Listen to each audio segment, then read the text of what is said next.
The origin idea for the series was, it was based on a dream. I mean, authors say this all the time. I was dreaming and I had this dream. Well, I got up and I wrote it down. And in the dream, I was underground with a group of people, and we were there to extract somebody. We're extracting the last survivor. And I wrote down the images of the dream, and I woke up and I read it in the morning. And quite honestly, a good portion of that is still in what is now chapter 2 of Recorder. But the thing that really made it come to life for me was a conversation I had with a coworker at the library about the meaning and importance of each individual life, how everyone matters, and how valuable that gift of life truly is.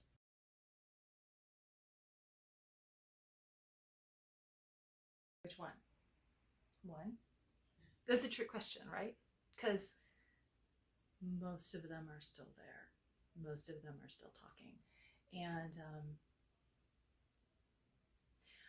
I can't really name names, but I'm going to put most of the blame here on Nathaniel.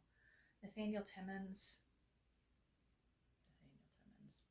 And my girl. My reporter.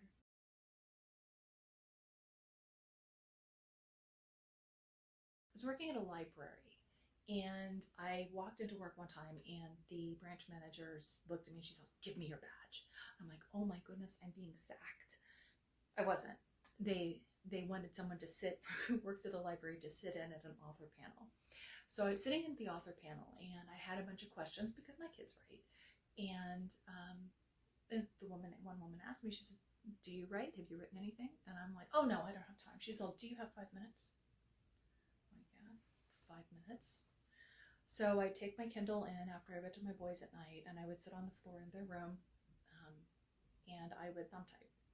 And I would email what I wrote to myself, and then at work, because I said I worked at a library, during my 15-minute lunch breaks, and during lunch break, I would go to the Express computer and I would edit what I wrote. So it's not easy. Writing isn't easy. Writing when you don't have time and when you don't have resources isn't easy. But don't let it stop you.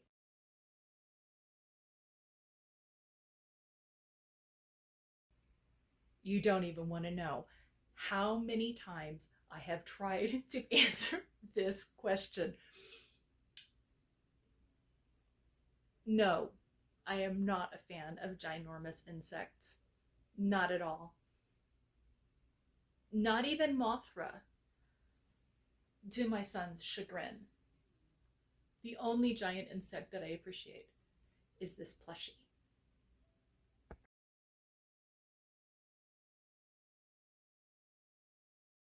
When I first signed with Enclave, I had zero experience. Like, so many zeros in a row that there was zero, zero, zero experience. And they very graciously worked with me and got me going through stuff. The thing I would say, because I was terrified, I was absolutely terrified. The thing I would say though is when you're getting ready to do an interview or a podcast, is to, make sure you've either caffeinated or not, depending on who you are. I usually choose the caffeine. But remember, this person is a person who's interested in what you're talking about. They want to hear from you. They want to discuss stories. They want to discuss themes. They want to discuss the techniques or the technical parts of writing. But they want to have fun. They wouldn't be doing this if this wasn't fun. So they want you to succeed. When you succeed, they succeed too. So it's kind of this mutually beneficial thing that I didn't understand that was part of how it worked. But it does work that way. And I know you can do it. I know you can.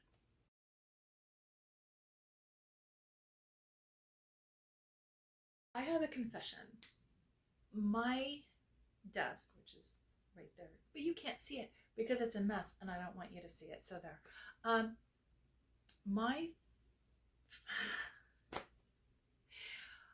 I usually have 3 bare minimum drinks on my desk. One's water, one's something like herbal tea and then coffee and caffeinated tea and then maybe juice and maybe something else, because you never know what you're going to need to drink at any given scene, at any given sentence. One must be prepared for these things.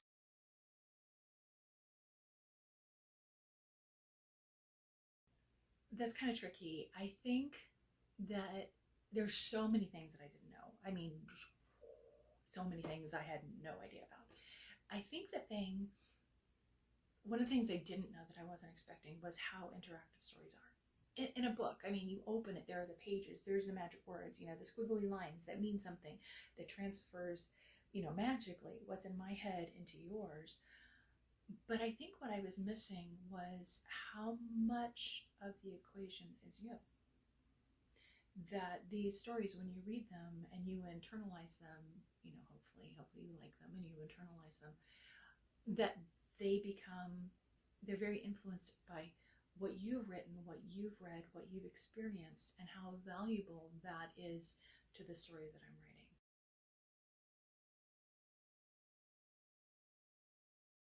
I like nature, which is kind of funny because a lot of it doesn't appear in the trilogy. Well, there's a lot of nature in the trilogy, especially six-legged natures. But that aside, if I were going to take them on a hike, I think I'd have to take them up through the redwoods and Big Basin in California, because that's my happy spot. I haven't been there in so long, I probably don't even know what a redwood tree looks like anymore. But I would love to see the wonder in the recorder's eyes as she looks up at these massive trees. That'd be cool.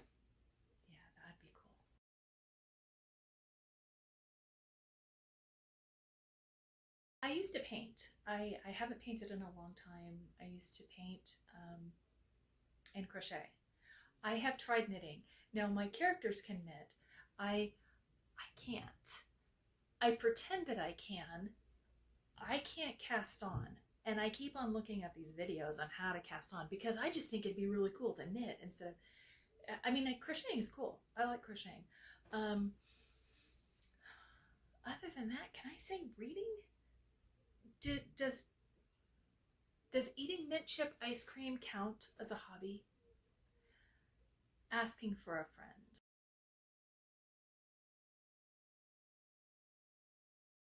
When I wrote the first sentence, I had already written a good portion of the novel. I wrote I think I'd probably written to what is now chapter 11 or 12. And at that point, I had this inspiration for why a particular character would behave the way he does. And once I wrote that, I knew the prologue had to happen. But because I'd had all those chapters of writing from the recorder's point of view, by the time I got to the prologue, it just flowed. And she told me what was important, and I wrote it down. I wish I had something grand and magical to say, and yet I do not.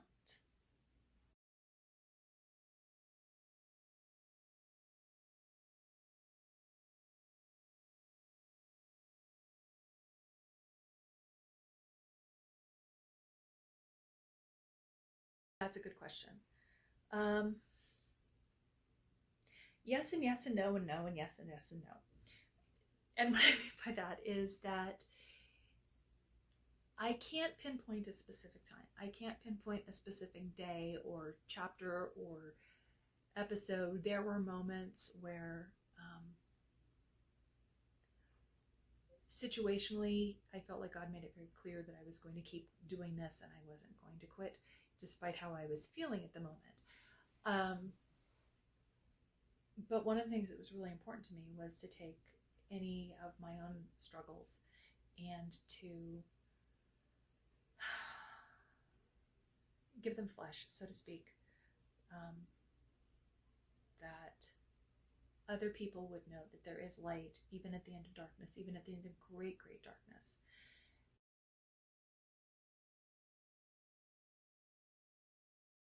Divine child. Because if you mean elementary school, that would be horse books. All the horse books. All the horse books. You know, fiction, nonfiction, how to draw a horse, how to ride a horse, how to look at a horse. Someone told me I sounded like a horse when I laughed in third grade, and I thought it was a compliment. I went from there to dog books and then jogged back out really fast because dog books, man, they can be depressing. Then I found fantasy because a horse book plus fantasy is The Horse and His Boy. And, you know, when I was in grade school, that was the perfect novel. Fantasy kept on going throughout my phase with mystery and Victorian novelists when I was in high school, and then Russian realism when I was in high school. Yeah, I was one of those, but horses and fantasy.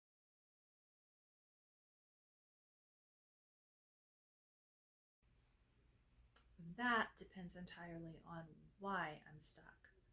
If I'm stuck because I'm tired or I'm burned out, I need to stop.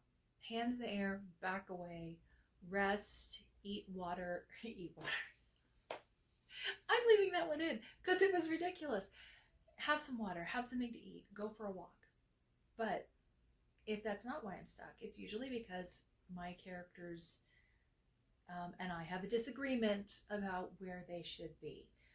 Maybe I had them zig instead of zag, and I have to get them back to zagging in order to zig properly the next time, which probably doesn't make any sense. Sometimes what I'll do is I will take a scene and write it from another point of view. Now, in the Children of the Consortium series, it's primarily from the recorder's point of view. I almost slipped and said her name. But it's primarily from her point of view. So writing that same scene from, say, Nathaniel's point of view, or Venetia's point of view, or really fun one, Jean Dubois' point of view, gives me an entire different perspective. And sometimes I can see, oh, that's where I went wrong. And I can go back and iron that out. I don't know if that made any sense or not. It makes sense to me. And I was the one writing the story, so I guess that's good. Maybe.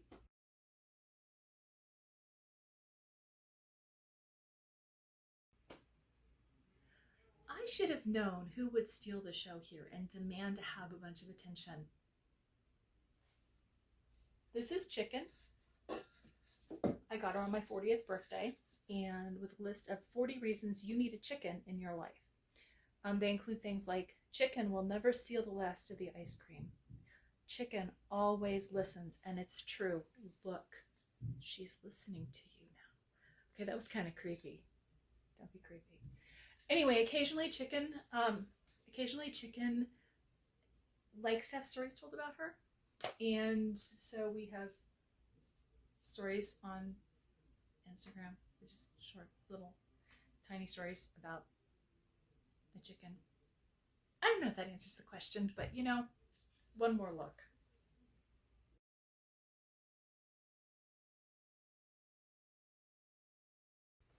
Cats in space. Okay, you can't blame me.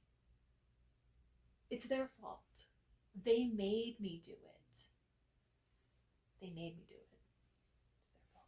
It's Kylie's fault because she's the one that showed up in my head 27 years ago with a cat. I'm sticking to that story. Even though the 27 years ago is true. The cat's Kylie's fault.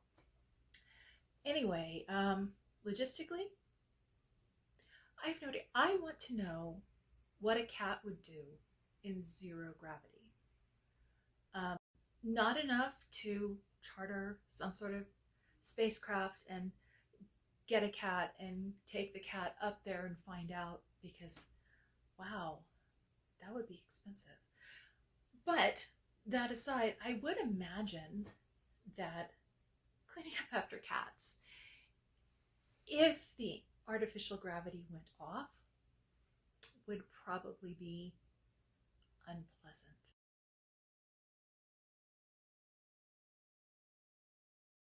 The most difficult part of writing Guardian that is easy, but also incredibly difficult, because to encapsulate it, it was just really hard. After I wrote Aberration, I had already written about 85,000 words for Guardian, and I turned at Aberration, and everything was going and editing, and then I started thinking about it. I'm like, you know what, this is wrong. This story is wrong. So I saved what I could, and scrapped the rest. I think about 4,000 words. I think it was 87,000. I think about 4,000 words were moderately salvageable. They just had to be rewritten to fit into where they go, except for one particular scene, and like the very last page, which I knew barely halfway through writing Recorder. But so like sitting down and looking at the document, which was 85,000 or 87,000, 85,000 words long, and scrapping it was the most difficult thing, quite honestly.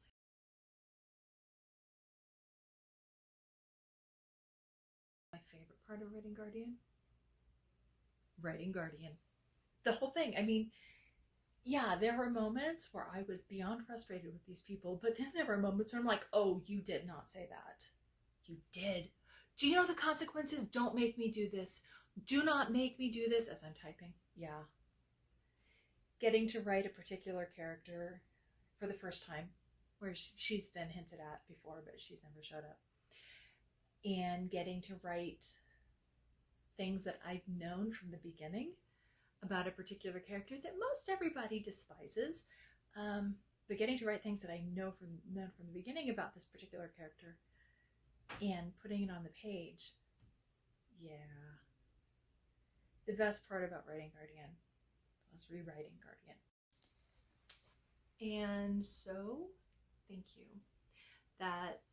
This kind of closes things up. I do want to say that if you are like me and you don't like waiting for sequels, you are in luck, because ta-da, all 3 of them are out. And if you wanted a book about someone who has no name, no family, no friends, but still loses everything that defines her, and finds hope and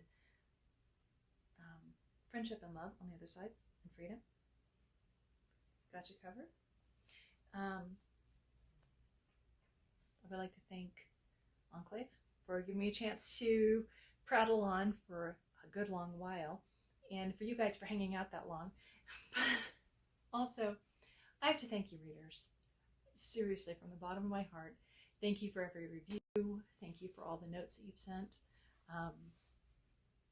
I hope this story resonates, and that it gives you hope in dark places where other lights go out. That's why I wrote it. So, well, plus cats in space, and giant insects, and bad guys, and mysteries, and yeah. Check it out. Thanks for watching.